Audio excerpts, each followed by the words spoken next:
Dead Crow Ranch. This vast spread of crooked land before you sits at the edge of the living and that of the dead. This place is filled with all kinds of horror.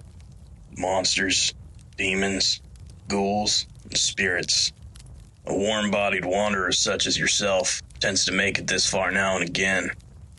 I'm Nash Wilder, your cowboy crypt keeper, here to spin you a spooky yarn or two and send y'all flesh folk back where you belong.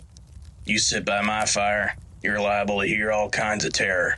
They'll like to seep into your nightmares, make you wonder if you ever really did make it back home. This here fire calls out to the spirits, conjures up tales from beyond. Some are gory, some are thrilling, some are dirty, and some are mean. Take care listening, folks. These stories can be explicit. Don't get too frightened now. We haven't even gotten to the good part. Come sit by the fire, listen to the crackle of tonight's tale. You're listening to Dead Crow Ranch Podcast.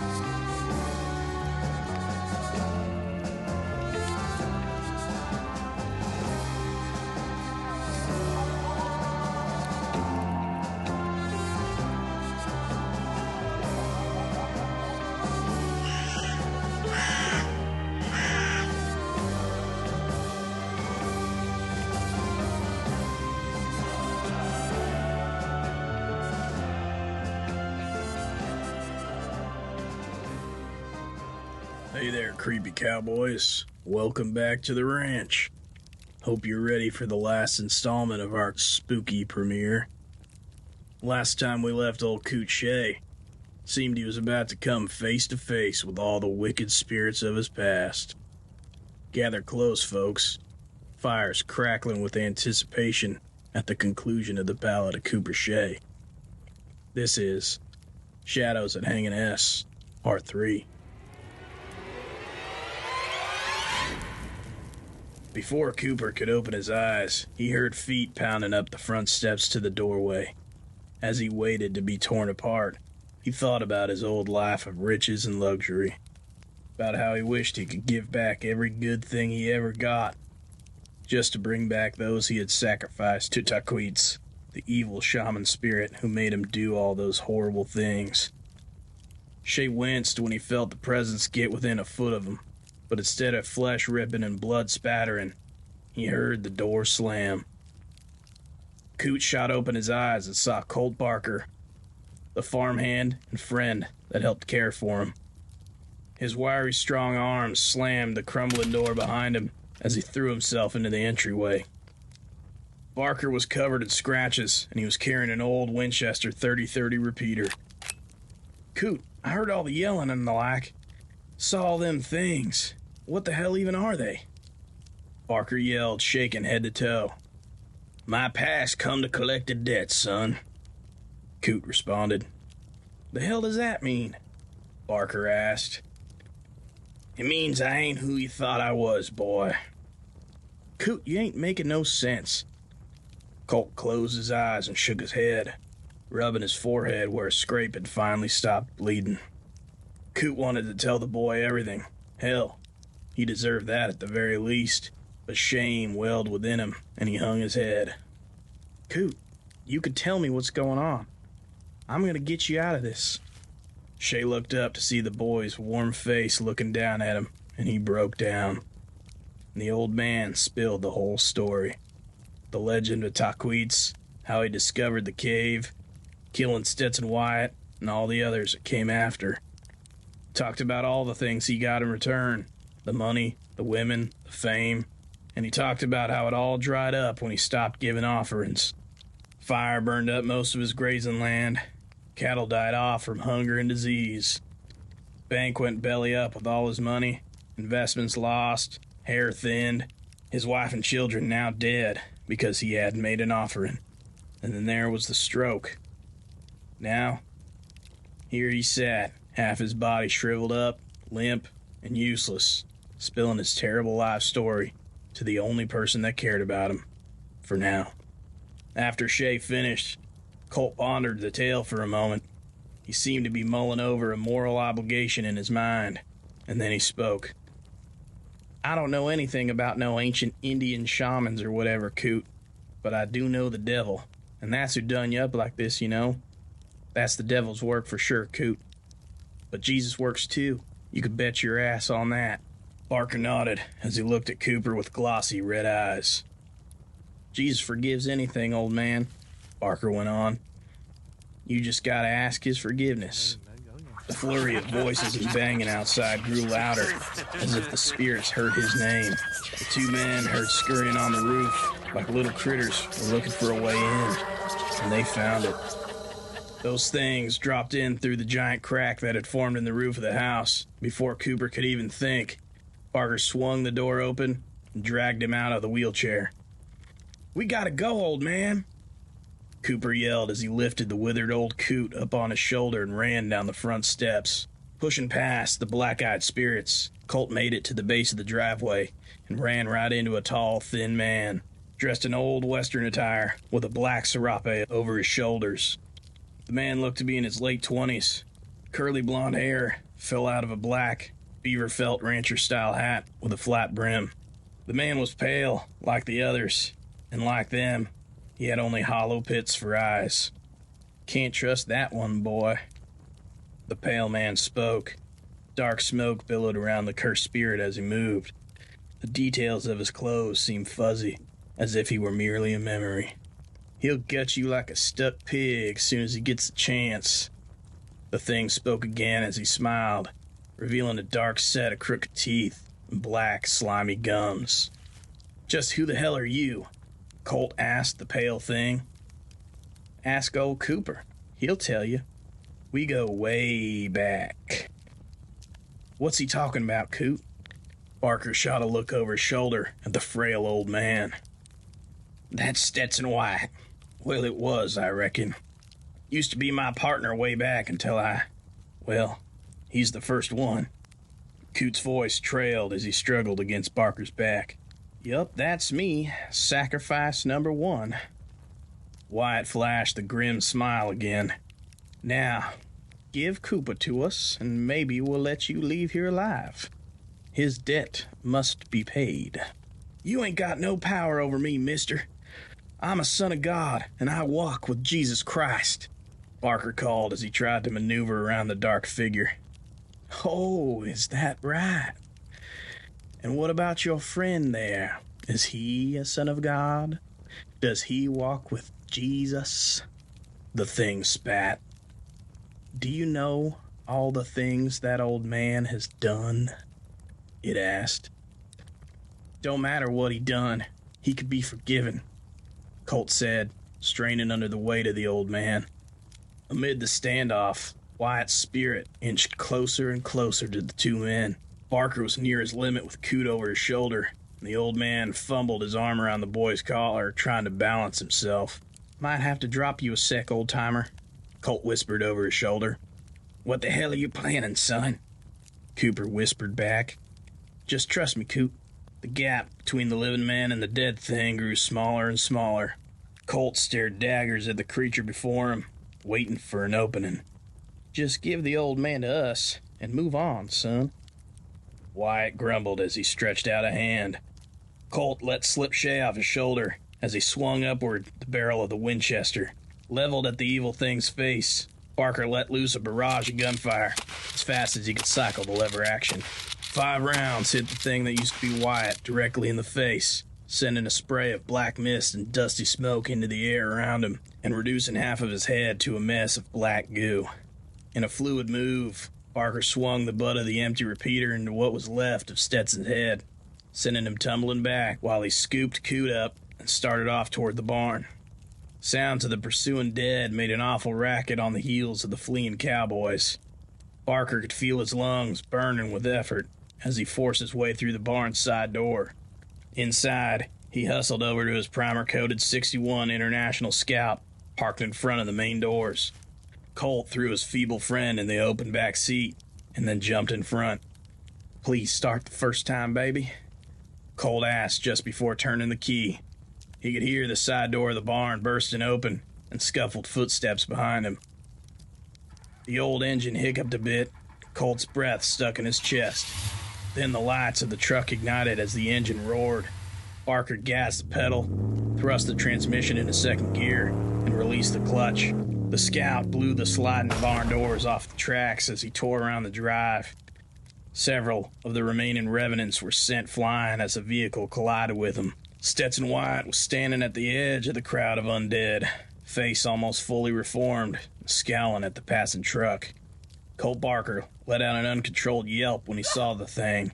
He figured bullets wouldn't kill him, but he didn't think he'd be up that fast. Colt tore down the dirt road, driving fast, careful not to roll down the steep ravines on either side of him. "Where we going, boy?" Coot hollered from the back seat. "To town, Coot. We gotta get the sheriff," Barker called back. "We can't go to the sheriff. They won't believe a word. They throw us both in the loony bin." "Well, what the hell else are we gonna do, Coot? It's time I put an end to all this, son. I gotta make amends with myself and do what's right for once." "The hell does that mean?" Colt shot Shay a look in the mirror. "I gotta go down there and give myself up. A final sacrifice to make up for all the bad I done, boy." "No way. I'm not gonna let you go down there and kill yourself after I saved our asses," Barker shouted as he slammed the brakes on the truck, skidding a few feet on the dirt road. He threw an arm over the front seat and turned around to look at Cooper in the back. "You can't just give yourself up." In the faint moonlight, the boy's eyes shimmered with the start of tears. "Look at me, boy," Shay sighed. "I'm old, falling apart.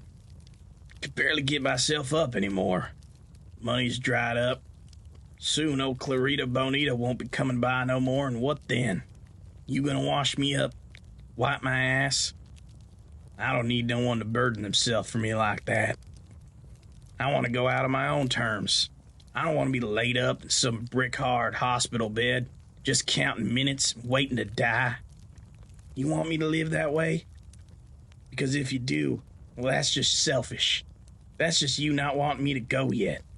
But boy, I'm a no-good murderer.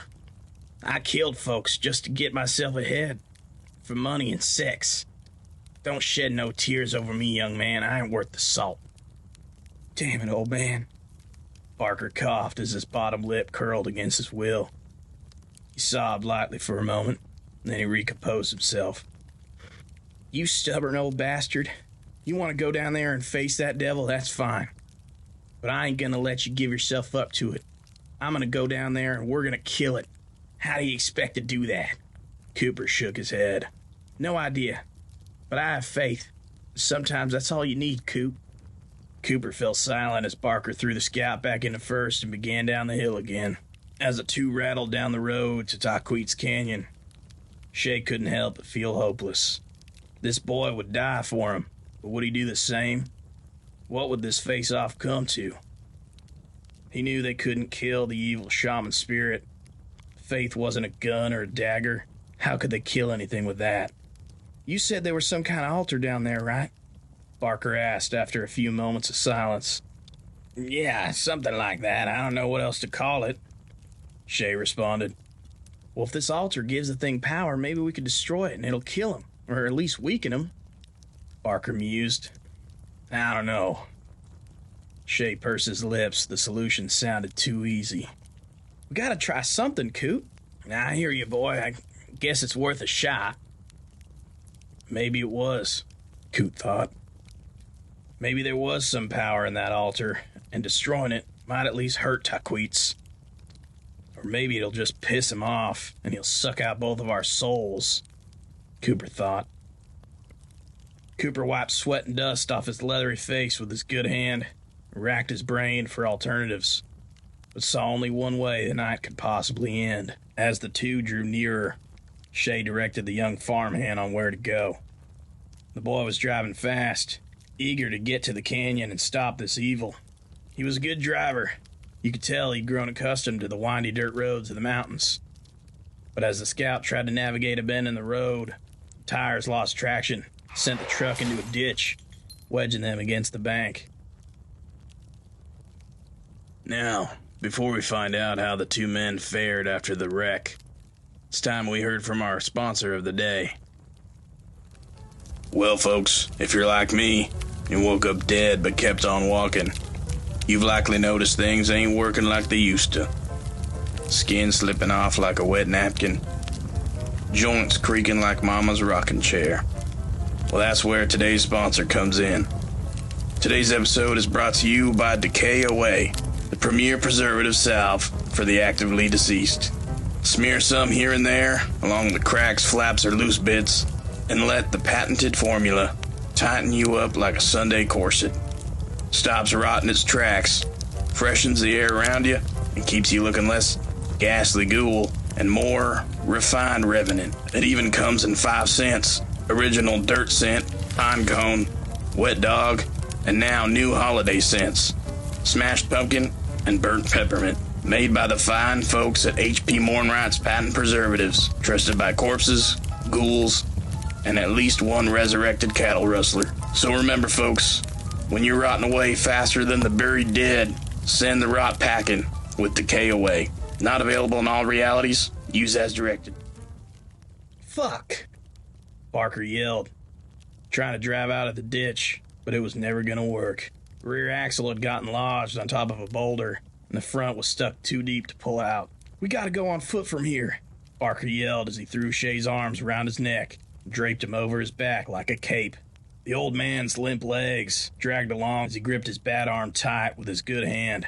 It was slow going, but the two made it up to the cavern, the white stone reflecting the sickly green light from within. Shay's breath quickened as they went inside. Barker's eyes widened when he saw the green ball of flame hovering over the main room of the cavern. He scanned the area, looking at the artifacts and items arranged around the room. Without a word, Colt flew into a rage, stomped about the room. He toppled clay pots and smashed small effigies. He threw things against the wall and yelled. In the frenzy, Cooper began to hear the laughing again, just like he always did. He knew Barker couldn't hear it, as his rampage didn't even slow. Whatever faith Cooper Shay had died right there. Sitting half limp on the floor of the cave, Cooper hung his head and sobbed. There was no winning here. All that evil he had done, and look where he ended up. Suffering himself at the mercy of an ancient evil spirit. Colt noticed Cooper's defeat and stopped his attack on the meaningless objects. "What's wrong, Coot?" Barker asked, out of breath, as he took in the look on his mentor's face. It dawned on him. "It ain't gonna work, is it? You could feel it or something?" Cooper nodded slowly, eyes still closed, holding back tears. "Only one way to end this shit, boy. I already told you that." "No way, Coot. I'm not letting you die." Barker moved closer to Shay on the ground. "You gotta let it go, son. I'm already a dead man. It just hasn't set in yet." "No. We'll hike down to the river and float to town. Wait out the dawn." "And then what?" Shay shrugged one shoulder. "Come back here tomorrow with dynamite and blow all this useless stuff to smithereens?" "I don't know, old man. We could try." "No." Shay spoke calmly. "No, this ends here. The sun won't rise on these old bones ever again, boy. My time is up. Been up, really." Shay looked at the floor of the cave, so he didn't have to see the pain in the boy's eyes. "I can't let you do this, Coot. You're all I got." Barker whimpered as he tried to hold back sobs. "Nah, boy. You got a family back in Arizona. Go back to them. Put all this evil behind you." Cooper rested his good hand softly on Barker's shoulders. "I gotta do this." The young man began to cry as Cooper Shay closed his eyes against stinging tears. "Here I am, ready to pay my debt," Cooper spoke to Tahquitz in his mind. And then, voices flooded his head like the first time he had come. Wailing, moaning, screaming, and laughing. They seemed to speak all at once, telling Shay what he must do to move on. Cooper picked up a sharp shard from one of the destroyed clay pots. He held it firmly in his hand and raised it up in front of his neck. He took one last look at Barker, who was huddled over in front of him, eyes closed and crying softly. Cooper was a bad man. He had done a lot of bad things, and he knew that. But here he was, faced with the opportunity to make up for some of the bad, and yet he wavered. "I'm sorry, boy." Cooper Shay spoke his last words as his hesitation shattered, and he plunged the clay shard deep into the carotid artery. Thick, bright red blood came out in spurts as it splashed upon the pale stone floor. Wet spatters filled the silence, and thunderous booms of a slowing heartbeat echoed over him. Out of the dark, the numerous pale spirits shuffled forward, waiting eagerly for another to join their ranks. Vision blurred, and the green light faded as Shay fell forward onto the familiar, blood-soaked limestone. The voices faded. Silence fell over the scene as Cooper's consciousness slipped from his body and out into the night.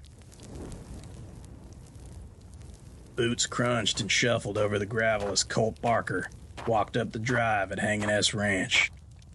Sun was about halfway in the sky by now, after the long hike back from Tahquitz Canyon. As he approached the front steps of the house, Clarita came running outside. "Oh, God, where have you two been?" She looked at Colt, then around him searching for Cooper. "Where is Mr. Shay?" she asked with shaken breath. "He was in a bad way last night, ma'am. Ran him down to St. Bernardine in the middle of the night." Colt spoke softly, trying to hide his eyes and give her the story he'd rehearsed. "He didn't make it." "What? It can't be." Clarita gasped, hand over her mouth as her dark hair blew around her tan face. "Sorry, hon. He's gone," Barker spoke, his face solemn. "Oh my gosh, this is horrible." She spoke as she began to cry. "I know, but he's in a better place now, that's for sure," Colt said as he hugged the nurse on the front porch steps. "Now, I better get to work fixing up the house. The state will probably want to sell it to pay off the debt." "Fix what?" Clarita asked, puzzled. When Colt looked back at the house, he realized it was back in one piece. No evidence of the malevolent forces that had plagued the house for the past few weeks. Colt smiled as he looked the place over and let out a chuckle. "Colt, are you okay?" Clarita looked at him, genuinely concerned. "Oh, just peachy, Clarita Bonita." He beamed back at her. A look of shock and confusion took over the concern in her face after he said that. Then Clarita noticed the blood on his shirt, starting at the collar, running down the front. "What happened?" she asked quietly. "Oh boy, I rolled the Scout coming back from the hospital. Fell asleep at the wheel. Guess I didn't get any sleep all night. That might have done it." Colt chuckled. "I'm okay, but I busted my nose pretty good. Stopped eventually on my way up the mountain." "Oh, I see. Well, I'm sorry about Mr. Shay and your car." Clarita's brow furrowed as she backed down the steps toward her Ford Ranchero parked in the drive. "Don't worry about me, hon. I'm just tore up about Coot, mostly." Barker looked down as he spoke. "Why don't you come inside for a drink, Hermosa? I could sure use one after the night I've had." Colt smiled at the nurse. "Oh no, Colt, I can't drink while I'm on call," Clarita said as she stood on the bottom step. "Oh, that's too bad. Guess you'll owe me one next time." Colt spoke as he shot a wink at the cautious nurse. "I suppose so." Clarita chuckled nervously. "Well, if there's a service I'd like to come, you'll let me know?" she asked as she moved closer to her car. "Of course I will. He would have definitely wanted you to be there." "Gracias. Take care, Colt," Clarita said quietly, before getting in her car and driving away. "Will do." Colt spoke and laughed to himself as she drove off. Then he went inside the house, came back out, pushing the old wheelchair in front of him, right out and off the front porch. He stood for a moment, watched it tumble and fall to the dirt below, happy to be rid of the damn thing. Then he turned and closed the door behind him. And so, Colt Barker took the reins over Hangin S Ranch. Though I suspect not much has changed around there, except for 2 pairs of working limbs. More cattle came in and the ranch grew back into the respectable empire it once was. But the hands of the reins ain't really changed. But that left one sure is glad to be working again. Hope y'all enjoyed this tale. Sure was a kick in the pants, though, wasn't it? If you like this tiny trilogy, please feel free to leave us a review on Apple Podcasts or the like. And while you're at it, subscribe to the podcast for more dusty Western horror. And don't forget to tune in tomorrow for a special Halloween episode to set the mood on your spooky holiday. Bye-bye for now, folks. Thank you kindly for listening. And until I see you out here at Dead Crow Ranch again, I'll keep a spot for you around the fire.